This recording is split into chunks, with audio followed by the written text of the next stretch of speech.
Então nós vamos passar um momento da exposição das Escrituras. As crianças também podem ir para as suas classes, as que conseguem. Então as crianças mais velhas vão esperar um pouquinho porque eles estão-se a trocar lá na sala das crianças. Então as crianças podem ficar ainda uns instantes, ok? As crianças podem ainda ficar um pouquinho porque a sala está a ser usada, ok? As crianças dos 7, a partir dos 7, as outras já podem ir? As outras já podem ir, as crianças do Sempre Feliz Júnior já podem ir. Os que quiserem.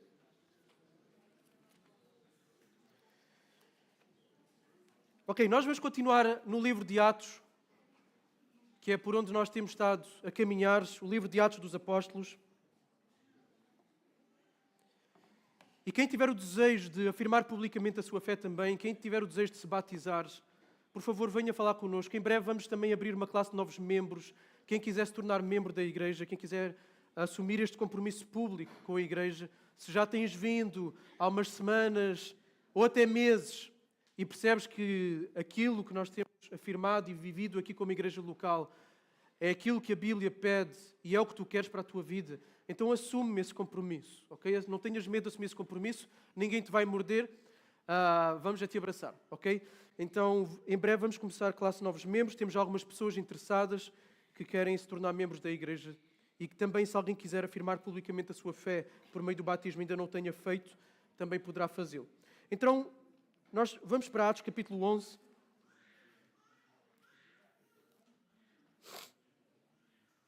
E nós temos visto que o reino de Deus está em expansão, o reino de Deus está em crescimento.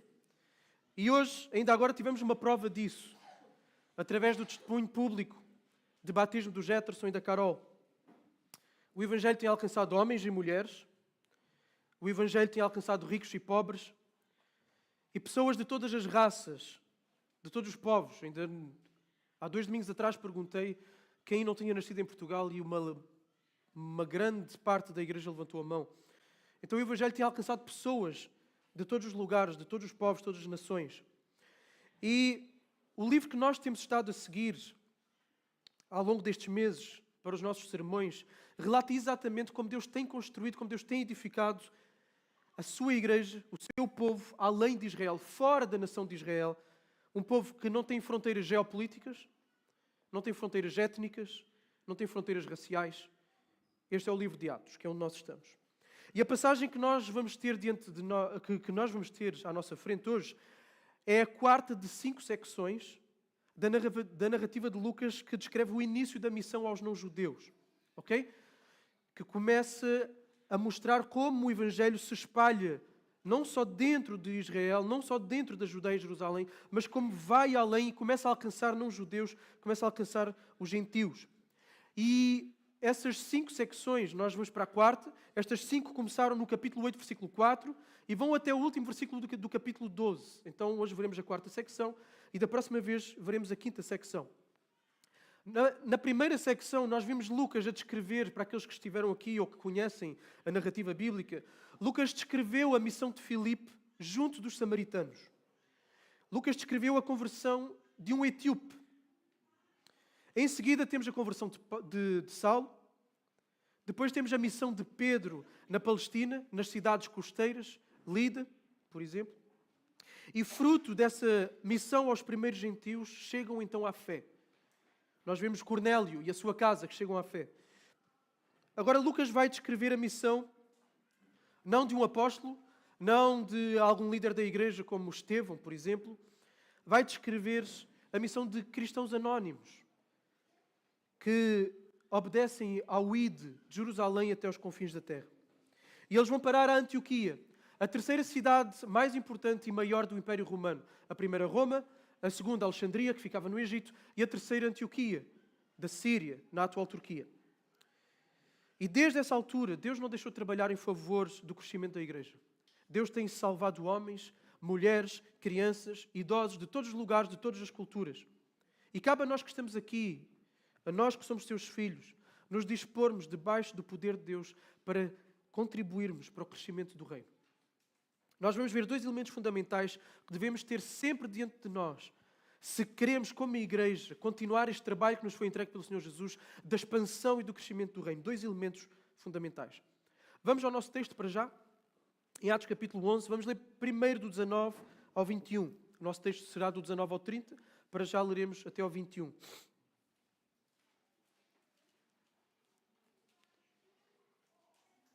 E diz assim: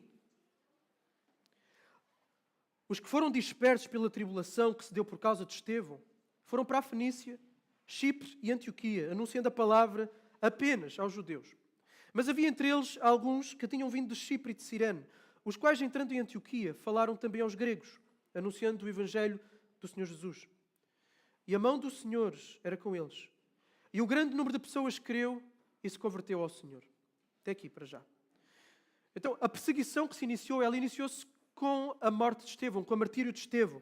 E isso fez com que começasse uma onda de maus tratos aos cristãos de Jerusalém. E isso leva-os a fugirem, a espalharem-se por vários lugares. Alguns deles foram para a Fenícia, outros foram para Chipre e outros foram para a Antioquia, de acordo com aquilo que o nosso texto nos diz. Filipe, por exemplo, foi para Samaria, já vimos isso lá atrás. A Fenícia ficava a norte de Israel, onde é o atual Líbano. Chipre, acho que a maior parte de hoje sabe, é o mesmo país, é uma ilha que fica a 160 km da costa de Israel. E a Antioquia, como eu já disse, fica na atual Turquia. E era a terceira cidade mais importante do Império Romano, tinha cerca de 250 mil pessoas, habitantes. E esses cristãos que foram dispersos, que por causa da perseguição tiveram que ser espalhados, eles levaram o Evangelho com eles para essas regiões. Mas primeiramente, diz-nos o texto, falaram só com judeus. E isto pode indicar o quê? Isto pode indicar que Lucas não escreveu algumas partes de Atos cronologicamente. Isto pode indicar, por exemplo, que esta missão destes crentes anónimos para Antioquia aconteceu antes da conversão de Cornélio e da igreja em Jerusalém ter percebido que Deus estava a alcançar os gentios, os não-judeus. Ou pode ser também, outra possibilidade, é que a estratégia deles tenha sido, de facto, ok, primeiro vamos exclusivamente aos judeus. Não sabemos, mas o ponto foi que primeiramente começaram a falar só aos judeus. Agora Lucas, no versículo 20, ele vai afunilar. Então ele falou que eles foram para a Fenícia, para Chipre, para Antioquia. Ele agora vai afunilar, vai concentrar a sua atenção em Antioquia. Ele vai destacar o trabalho missionário que foi feito em Antioquia. Porquê Antioquia? Porque Antioquia vai se tornar num dos polos missionários, ou talvez o mais importante nesta altura, que vai enviar missionários, vai trabalhar na missão, especialmente junto dos gentios. A igreja de Antioquia vai ter um papel extremamente importante em Atos dos Apóstolos. Então, Lucas vai focar este trabalho em Antioquia. Uma cidade que tinha, como eu disse, cerca de 250 mil habitantes, 25 mil judeus, portanto é considerável, ou seja, 10% da população. E os crentes de Jerusalém que partilharam o Evangelho em Antioquia eram crentes que vinham de Chipre e que vinham de Cirene. Cirene era uma província no norte da África. E eles, sendo judeus da diáspora, ou seja, judeus que estão espalhados pelos vários lugares do Império Romano, não são judeus que moram em Israel, sendo a diáspora, eles falavam a língua comum daquela altura, que era o grego. Eles falavam grego. Então, por isso o texto diz-nos, Lucas diz-nos que eles anunciaram o Evangelho aos gregos, pregaram o Evangelho não só aos judeus, mas pregaram também a gentios. Então, por um lado, se a maioria dos cristãos de Jerusalém pregava a judeus, estes cristãos que eram da diáspora e que vinham destes lugares em que se falava grego, eles partilharam o Evangelho também com gentios. Possivelmente nas sinagogas, onde eles poderiam encontrar tanto judeus, como também prosélitos. O que é um prosélito? O prosélito era um não-judeu que era convertido ao judaísmo. Ou então podiam encontrar aquilo que Lucas chama de homens tementes a Deus, simpatizantes do judaísmo. Como, por exemplo, era Cornélio, que era simpatizante do judaísmo, não era um prosélito.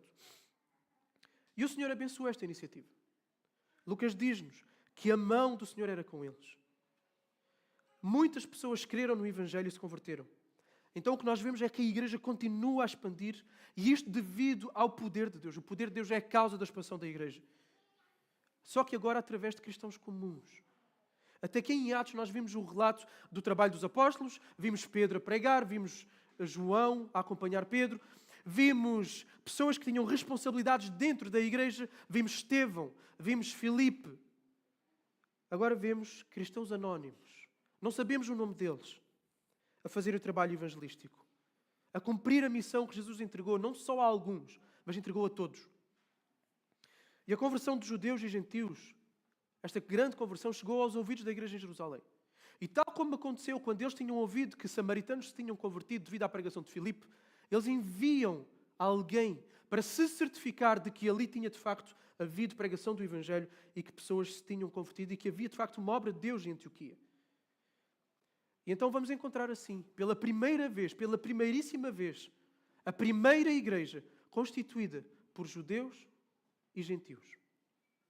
Vamos aos versículos 22 a 24.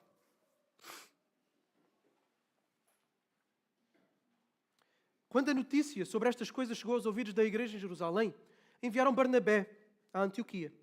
Chegando ali, Barnabé alegrou-se ao ver a graça de Deus e exortava todos a perseverarem no Senhor com firmeza de coração. Porque ele, Barnabé, era um homem bom, cheio do Espírito Santo e de fé. E muita gente uniu-se ao Senhor. Até aqui. Então a igreja envia Barnabé a Antioquia. Barnabé já tinha aparecido, tinha sido aquele que, quando é descrito como a igreja primitiva vivia e havendo necessidades de algumas pessoas, houve irmãos mais abastados que tinham outras propriedades, vendiam o que tinham para que os mais necessitados pudessem ser supridos nas suas necessidades. Barnabé foi um deles. Então a igreja envia Barnabé. Barnabé chega lá e Barnabé vê que a graça de Deus de facto tinha atuado naquele lugar. Ele vê os efeitos da graça na vida daquelas pessoas convertidas. E Barnabé alegrou-se por ter visto a graça de Deus ali. Barnabé então passou a encorajar os crentes, a perseverarem. Ele exortou-os a perseverarem firmes no Senhor, a se manterem resolutos na sua devoção, no seu propósito, na sua caminhada com Deus. E o verbo aparece aí, o verbo que está aí, exortava, ele está num tempo verbal que demonstra uma ação contínua. Descreve uma atividade que acontecia recorrentemente, repetidamente por parte de Barnabé. Ou seja, é um ministério que Barnabé está a fazer ali na igreja de Antioquia. Ele está a exortá-los, ele está a encorajá-los, ele está a instruí-los. E ele faz isto, ele envolve-se de coração no ministério, porque ele é um homem bom, ele é um homem cheio do Espírito, ele é um homem cheio de fé. E qual é o resultado desse ministério de ensino? Qual é o resultado desse ministério de fortalecimento dos crentes? A continuação do sucesso evangelístico. Mais pessoas se uniram ao Senhor em Antioquia. A igreja cresceu. O ministério de exortação, de instrução, de fortalecimento de Barnabé fez com que as pessoas continuassem a partilhar o Evangelho e que a igreja se edificasse e construísse. Agora, Barnabé começa a ver o trabalho está a crescer e ele vai querer reforçar a equipa do ministério pastoral da equipa em Antioquia. Ele vai procurar uma pessoa com quem ele já esteve antes. Uma pessoa para quem ele foi importante. Para quem ele fez uma ligação, uma mediação importante. Vamos ver quem é essa pessoa. Versículos 25 e 26. Que vai reforçar a equipa com Barnabé. Então Barnabé partiu para Tarso em busca de Saulo. Tendo achado, levou para Antioquia. E durante um ano inteiro reuniram-se naquela igreja e instruíram muita gente. Em Antioquia, os discípulos foram chamados de cristãos pela primeira vez. Então Barnabé foi a Tarso. Paulo tinha ficado em Tarso. Depois de ir para Jerusalém, Paulo pregou em Jerusalém e ele foi perseguido. Ele gerou mal-estares nos judeus, nos líderes religiosos. Eles começaram a persegui-lo. Paulo teve que fugir de Jerusalém e os irmãos da igreja de Jerusalém encaminharam-no para Tarso. E Saulo tinha sido chamado por Jesus, não sei se lembram, aqueles que estão familiarizados com a história, a caminho de Damasco. Paulo converte-se e Jesus entrega-lhe uma missão. Ele devia de pregar o Evangelho. Ele devia de pregar o Evangelho a judeus e a gentios. E era o que Paulo estava a fazer. Ele já tinha pregado o Evangelho em Damasco, vimos isso no capítulo 9. Tinha pregado na Arábia, vimos isso também no capítulo 9, e vemos Paulo a relatar isso em Gálatas, no capítulo 1, em 2 de Coríntios, capítulo 11. Paulo já tinha pregado o Evangelho em Jerusalém. Paulo já tinha pregado o Evangelho nas regiões da Síria e da Cilícia. E isto num espaço de alguns anos. Paulo já era um missionário experiente. Fora que Paulo tinha sido instruído aos pés, ou sob o ensino de um dos melhores professores da altura, um fariseu chamado Gamaliel. Então Paulo era um excelente teólogo, um dos melhores que havia, e um excelente missionário, já com experiência. Obviamente que esta é a escolha acertada para esta igreja, nesta cidade importantíssima, estratégica para a expansão do reino. E Barnabé viu isso, Barnabé foi um homem de visão e foi buscar Saulo. Agora parece que Barnabé teve dificuldade em encontrar Saulo. Ele sabia que Saulo estaria em Tarso, mas Lucas dá-nos a entender que ele teve que procurar por ele e depois acabou então por encontrá-lo. Há quem diga que possivelmente Saulo não estaria de facto em Tarso, mas teria ido trabalhar ministerialmente, proclamar o Evangelho na Cilícia. Mas ele encontrou. E os dois trabalharam ali juntos em Antioquia. Reuniram-se com a igreja, o que mostra que a igreja reunia-se com frequência, e instruíram, diz-nos Lucas, um grande número de pessoas. Ensinaram um grande número de pessoas. E Lucas utiliza aqui a palavra igreja para Antioquia. Ou seja, a igreja não é só Jerusalém. A igreja também é este povo que foi salvo e que se reúne e é constituído tanto por judeus como por gentios. São igreja da mesma forma que são igreja os judeus cristãos de Jerusalém. E a igreja de Antioquia certamente seguia o padrão da igreja de Jerusalém quando se reunia em torno do ensino. Lembra-se daquele texto de Atos 2? Que eles perseveravam no ensino dos apóstolos, na comunhão, na ceia, nas orações, nos louvores. Lucas diz-nos também que foi aqui em Antioquia que pela primeira vez que os discípulos foram chamados de cristãos. E isto possivelmente reflete que foi um rótulo que lhes foi dado, não foi autodeclarado, ok? Não foram eles que disseram de si próprios que eram cristãos, mas que foram chamados, ok? Está no passivo, foi uma ação que eles sofreram, foram chamados de cristãos. E isto possivelmente porque as pessoas, e especialmente as autoridades romanas, perceberam que o grupo daqueles homens era distinto dos judeus. Eram diferentes, eles seguiam uma outra pessoa, seguiam o Messias, que é Cristo, que significa ungido em português. Ok? Messias em hebraico, Cristo em grego, ungido em português. É o mesmo significado, a mesma palavra. Então eles chamam de aqueles que seguem o Messias, os cristãos.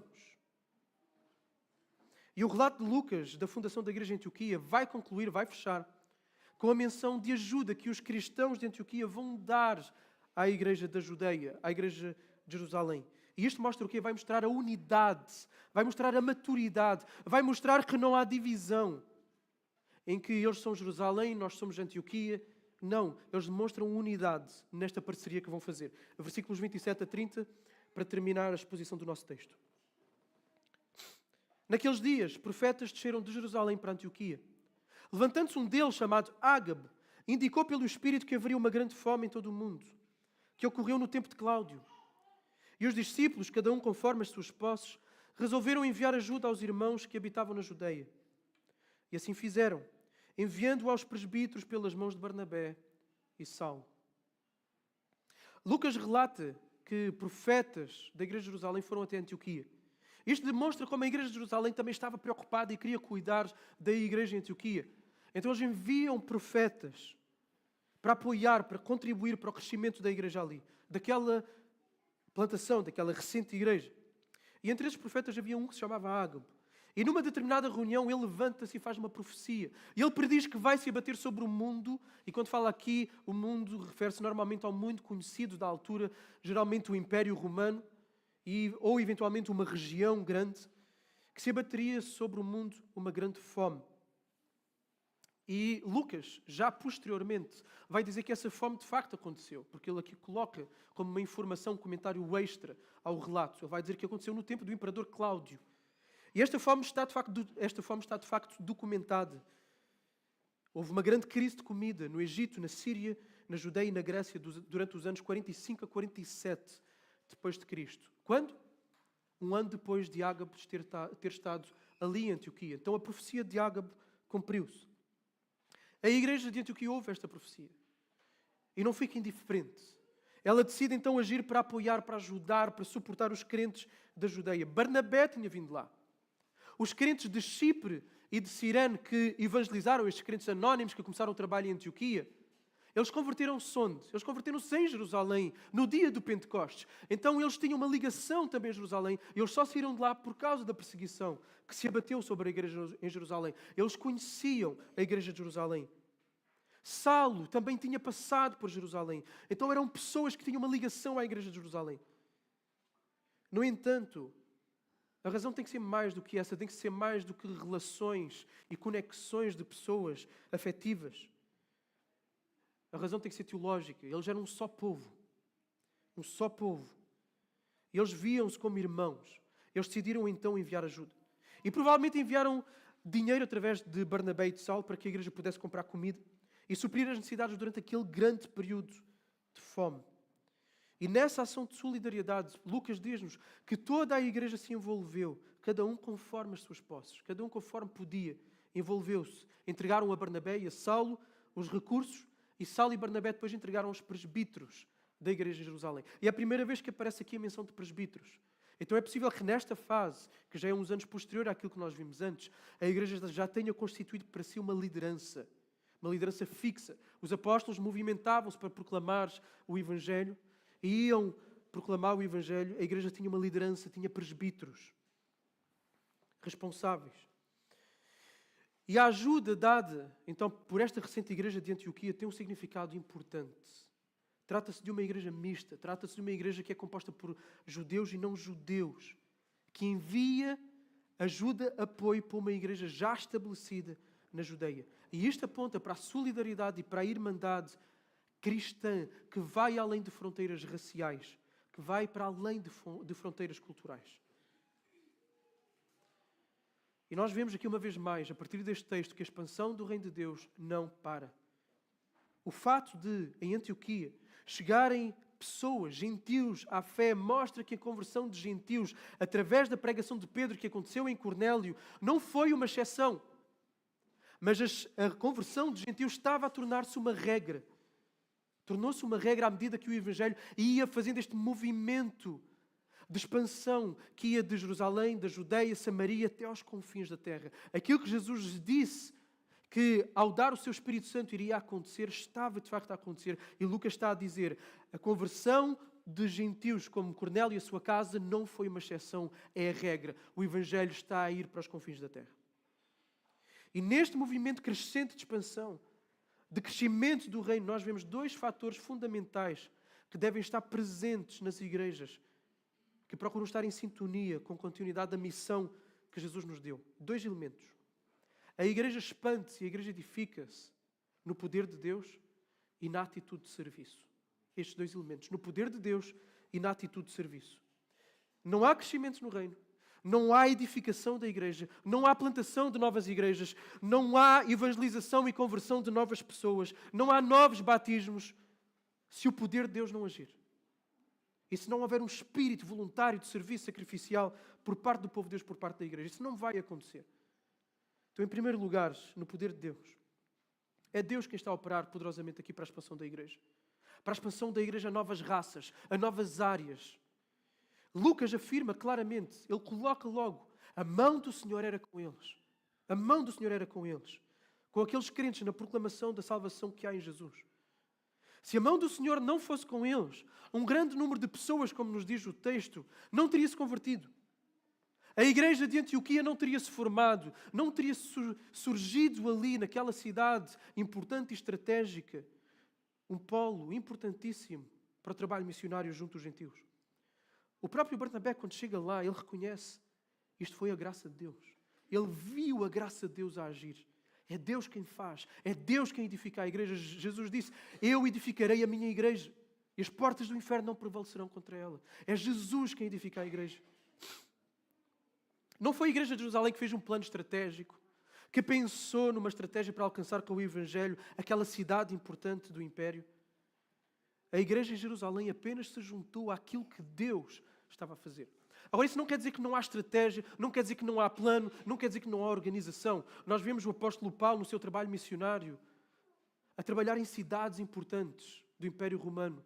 Depois essas cidades podem levar o Evangelho aos seus lugares à volta. Então pode haver estratégia, pode haver plano, mas o que nós vemos também é que o apóstolo Paulo, a certa altura, vai dizer, eu pretendia ir para determinado lugar, mas o Espírito Santo não me deixou. No fim, o trabalho é de Deus. No fim, é Deus quem faz. Na medida em que nós crescemos como igreja, nós temos que ter sempre diante de nós que novas conversões, transformações de vida, processos de santificação, processos de mortificação de pecado, sucesso no evangelismo, restauração de relacionamentos, plantação de igrejas, preparação de novos pastores e missionários, acontece somente se a mão poderosa de Deus estiver a agir no nosso meio. Só assim. Só assim. Então, nesse sentido, nós temos que clamar, temos que orar. Individualmente, nos nossos cultos, nas nossas reuniões de oração, em família, nós temos que orar para que o poder de Deus haja no nosso meio. Para que o poder de Deus haja através de nós. Para que Ele nos dê a alegria de ver a Sua graça a trabalhar aqui no nosso meio. Se nós queremos ver maior crescimento na nossa igreja, mais conversões, se nós queremos ver igrejas serem plantadas fruto do nosso esforço, se queremos ver pastores, missionários serem levantados aqui na nossa igreja e serem enviados, nós precisamos de suplicar que a mão do Senhor esteja connosco. A mão do Senhor tem que estar connosco. Que o seu poder haja, que a sua graça brilhe, se manifeste. E nós oramos também, como igreja, nós oramos para que tu, que estás aqui nesta manhã e ainda não te rendeste a Cristo, nós oramos para que o poder de Jesus, o poder do Espírito Santo, possa trabalhar no teu coração, para que tu reconheças em Jesus a salvação que somente Ele pode dar. Que tu reconheças o teu pecado, que tu possas perceber que tu és merecedor da ira justa, da condenação eterna de Deus. E que Jesus levou o teu pecado naquela cruz, ressuscitou e venceu a morte para que a vitória dele possa ser a tua vitória sobre a morte e sobre a condenação eterna. Só assim tu podes ser restaurado, reconciliado ao relacionamento com Deus. Então nós oramos para que tu possas agir hoje, se não és filho de Deus ainda, possas render a tua vida a Cristo. Que o poder de Deus haja na tua vida e que Deus nos dê a graça de ver e de nos alegrarmos por Ele ter trabalhado na tua salvação. Em segundo lugar, se por um lado a igreja cresce porque a mão de Deus age em favor dela, por outro, nós podemos afirmar que o poder de Deus se manifesta através de discípulos que apresentam uma atitude de serviço para fazer e edificar outros discípulos. Em primeiro lugar, nós encontramos um grupo de crentes que foi espalhado devido à perseguição, mas que não se inibiram de partilhar a palavra de Deus. Não se inibiram de anunciar a palavra. Nós não sabemos os nomes deles. Eles não eram apóstolos, não eram crentes que ocupassem lugar de responsabilidade dentro da igreja. Eram crentes anónimos, cujos nomes nós não conhecemos, mas de quem nós vemos frutos. São pessoas que anunciaram o Evangelho do Senhor Jesus. São pessoas que viram um grande número de outras pessoas a renderem-se a Jesus. E por isso o apóstolo Paulo vai dizer como são belos, como são formosos os pés daqueles que anunciam coisas boas. A igreja inevitavelmente cresce. A igreja inevitavelmente vai se expandir quando cada crente se tornar um evangelista. Quando cada crente se tornar um evangelista. Não há como a igreja não crescer se cada crente se tornar um evangelista. Dependente do poder de Deus. Um membro saudável de igreja será um crente que procura intencionalmente ser um evangelista. Aquele que partilha o Evangelho. Nós temos que dizer às pessoas à nossa volta para elas se arrependerem dos seus pecados, para elas crerem em Cristo e no sacrifício de Jesus para serem salvas. Devemos dizê-lo com honestidade, devemos dizê-lo com um senso de urgência e devemos dizê-lo com alegria. Nós devemos também vigiar as nossas vidas, para ver se o nosso testemunho, a forma como temos vivido a nossa vida cristã, os nossos casamentos, o nosso trabalho, se aquilo que temos vivido é coerente com o Evangelho que andamos a anunciar e a proclamar, porque as pessoas também olham para isso. E devemos sempre anunciar o Evangelho a partir das Escrituras, porque é a palavra de Deus que gera fé no coração das pessoas. A fé vem pelo ouvir e o ouvir da palavra de Deus. Então temos que falar a palavra de Deus para as pessoas. Procura convidar amigos teus que não sejam cristãos para vir à igreja, para vir aos cultos. O Evangelho é sempre apresentado no culto. Numa igreja que se quer saudável, numa igreja que se quer bíblica, o Evangelho é sempre apresentado. Seja nas leituras que são feitas, seja no que se canta, nas orações, na celebração da ceia que fazemos todos os domingos. E acima de tudo, na exposição das Escrituras, o Evangelho é apresentado constantemente em cada culto. Por isso convido os teus amigos não cristãos para estarem no culto. Isso vai proporcionar, vai gerar conversas posteriores, em que tu vais explicar o que aconteceu. Eles podem não entender uma coisa, podem não entender outra, e tu vais ter ali uma oportunidade para explicar o Evangelho. Ao mesmo tempo, tu, ao convidares, ao trazeres os teus amigos não cristãos para a vida da igreja local, para as nossas reuniões, tu estás a proporcionar que eles possam ver o que são pessoas transformadas pela graça de Deus. Tu estás a proporcionar que esses teus amigos que não conhecem Deus vejam que são famílias, vejam que são casais, vejam que são jovens, vejam que são idosos, vejam que são pessoas com alta formação ou com pouca formação, vejam que são pessoas alcançadas pela graça. Elas vão ver o que é o povo de Deus. Elas vão vislumbrar as bênçãos que acontecem quando o povo de Deus se reúne e está junto. Além disso, vais facilitar relacionamentos e abordagens de outros cristãos da igreja junto desses amigos teus e familiares que não são cristãos. Tu vais ganhar reforços no teu trabalho junto dessas pessoas. Então traz as pessoas aos cultos, às reuniões de homens, às reuniões das mulheres, à JAB, convida, traz. Não tenhas receio. Analisa também se a forma como tens falado aos outros acerca de Jesus inclui as ideias essenciais do Evangelho. Tem que incluir as ideias essenciais do Evangelho. Não é só dizer Jesus ama-te e Jesus tem um plano maravilhoso para a tua vida. Isso não é anunciar o Evangelho. Isso é uma parte do Evangelho. Isso não é suficiente. A pessoa tem que ver o amor de Jesus através do pecado e do preço que Jesus teve que pagar. Aí sim o amor de Jesus brilha. A pessoa tem que compreender o quão ela é pecadora e como Jesus, na sua graça, deu a sua vida para que ela pudesse ser salva. A pessoa tem que entender que ela tem que se posicionar, ela tem que se arrepender dos seus pecados, ela tem que clamar por salvação, ela tem que depositar a sua fé em Jesus Cristo. Então não é só Jesus ama-te. É tudo isto. Os elementos essenciais do Evangelho. E é simples. Uma criança sabe repetir. Uma criança sabe. As crianças aprendem no Sempre Feliz o livrinho sem palavras. Está lá o Evangelho. É simples. Não compliquemos aquilo que muitas vezes complicamos. Procura também ser intencional em relacionamentos que tu tens. Intencionalidade, a palavra de ordem. Intencionalidade. Com relacionamentos de colegas, de familiares, de amigos. Se tu vês abertura para aprofundamento no relacionamento, procura estar mais com essa pessoa. Desenvolve uma amizade em que procuras servir, estás disponível para ajudar, estás disponível para apoiar. E nesse relacionamento tu vais apresentar o Evangelho do Senhor Jesus. Ora em casa por essas pessoas. Por 2, 3 pessoas, coloca nos teus motivos de oração, dos teus devocionais diários. Ora no culto doméstico, ora com o teu cônjuge. Por colegas de trabalho, 2 ou 3 específicos. E começa a investir no relacionamento com essas pessoas. Acima de tudo, ora a Deus para que Ele te use, para que Ele te dê coragem, te dê ousadia, porque às vezes é isso que falta. É a coragem, a vergonha que nos trava, é o medo que nos trava, o que o outro vai pensar. A igreja de Jerusalém, logo no seu início, quando se abateu uma perseguição sobre ela, a primeira coisa que a igreja orou não foi Senhor, livra-nos da perseguição, foi Senhor, dá-nos coragem no meio da perseguição. E a igreja saiu e proclamou o Evangelho com coragem e ousadia e continuou a crescer. Então oremos por coragem, para falar na faculdade, para falar no trabalho, para falar na família. Lembrem-se, cristãos anónimos. Cristãos anónimos. Não é o pastor.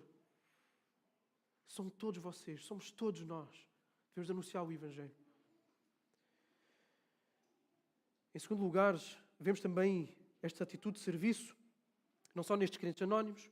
Encontramos também a igreja de Jerusalém a servir a recente congregação de Antioquia ao enviar um dos seus melhores homens, Barnabé. É a terceira vez que Barnabé aparece. Na primeira, como eu disse há pouco, ele é este homem generoso que está no meio da igreja e que, a partir das suas propriedades, ele vende o que tem para poder suprir necessidades de algumas pessoas mais carentes na igreja. Apareceu uma segunda vez, quando Saulo se converte, a igreja de Jerusalém duvida da conversão de Saulo, porque era o homem que perseguia a igreja. E então eles dizem, espera aí, se calhar ele vem-nos aqui fazer mal. E é Barnabé que vai fazer esta ponte e vai integrar Saulo na igreja em Jerusalém. E agora ele aparece novamente.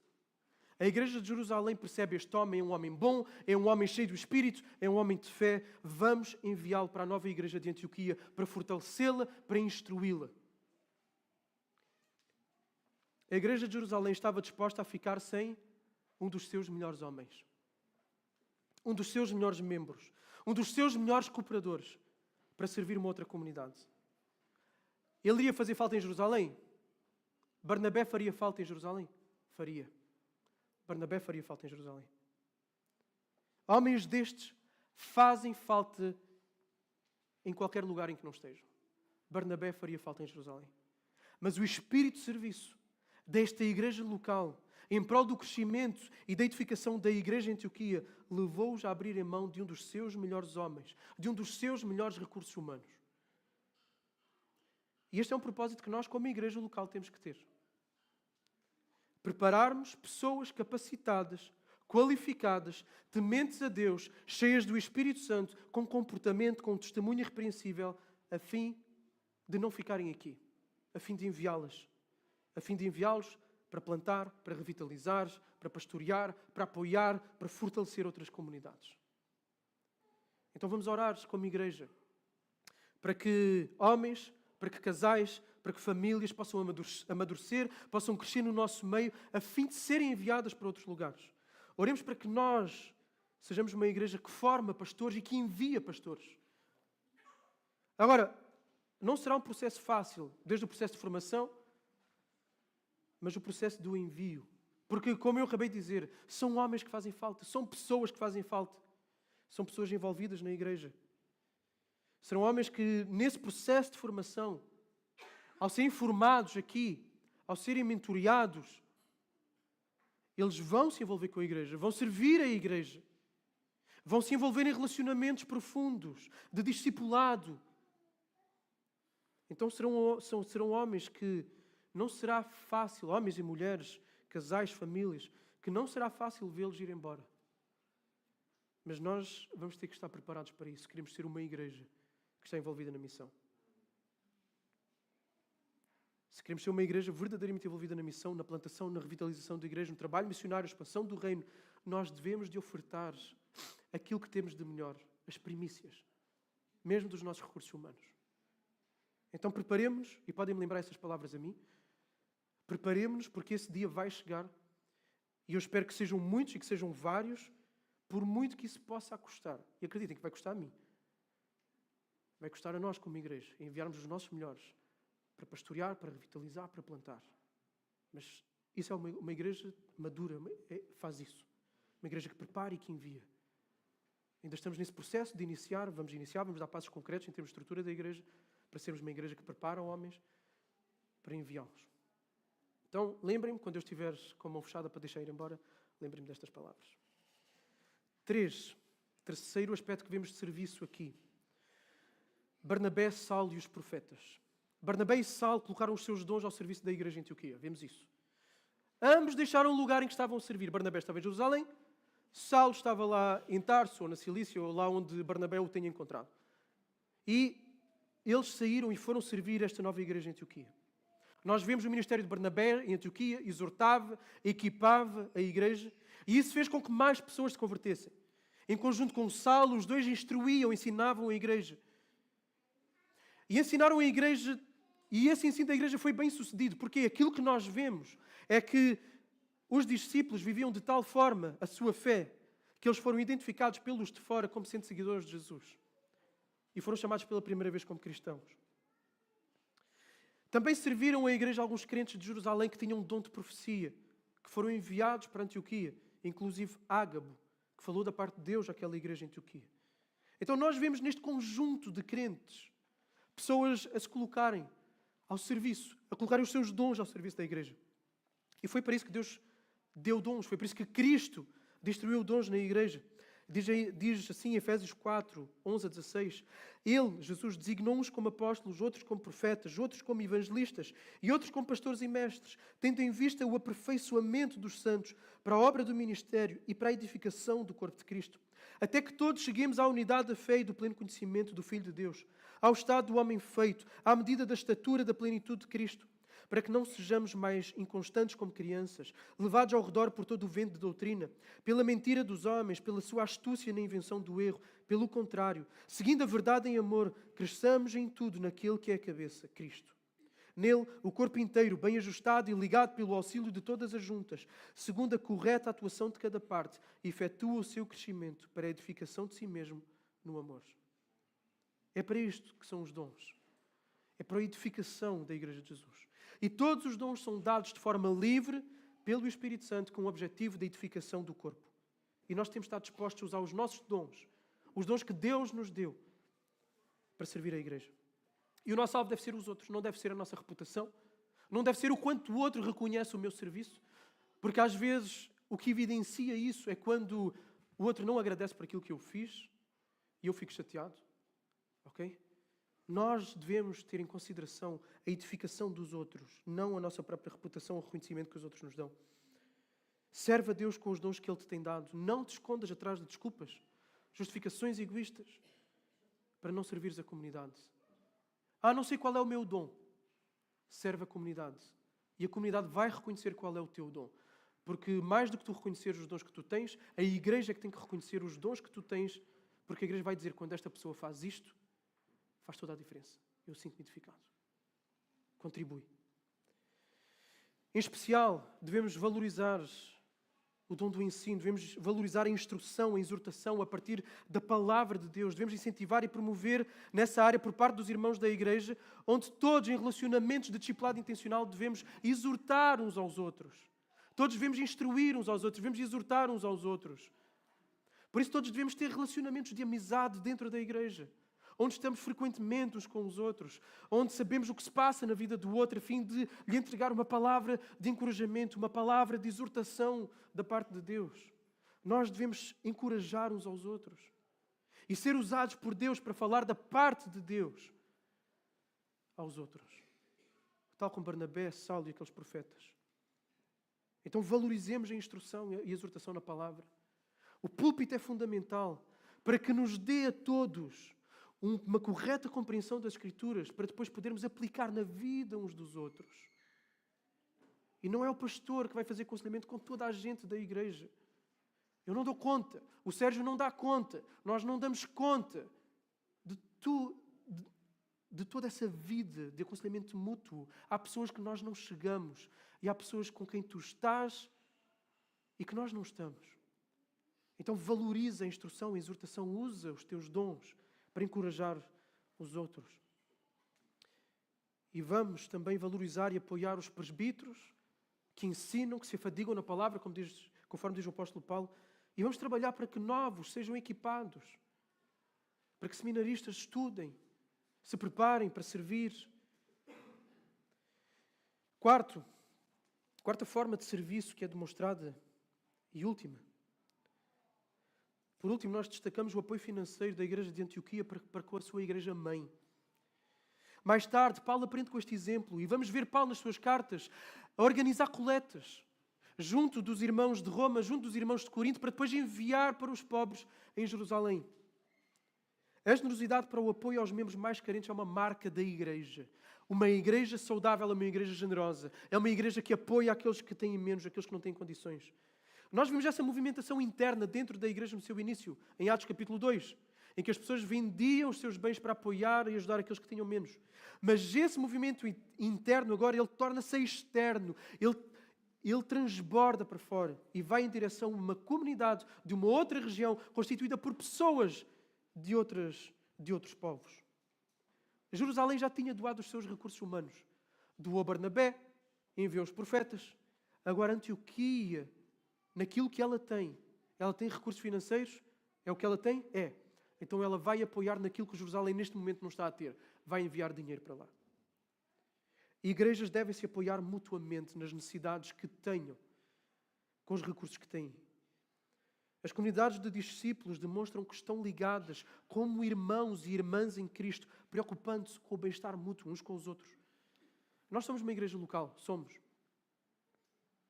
Mas queremos ser parte de um movimento do Evangelho, do Reino, tanto na nossa cidade, como em Portugal e no resto do mundo.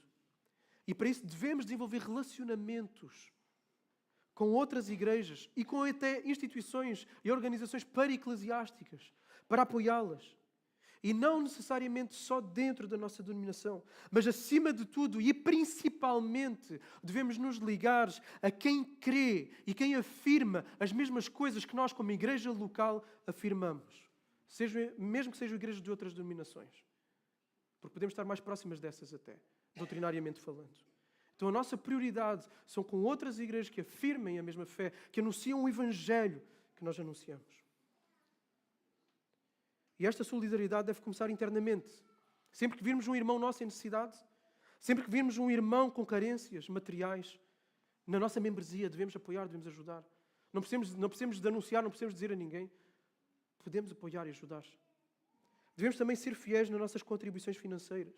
Cada um como membro da igreja, para aqueles que são membros, assumimos um pacto, fizemos um juramento de membresia, que fizemos diante de Deus e uns para com os outros. E há várias alíneas. Uma alínea de que assumimos o compromisso, nós como pais, de educarmos na fé os nossos filhos. Assumimos o compromisso de orar uns pelos outros.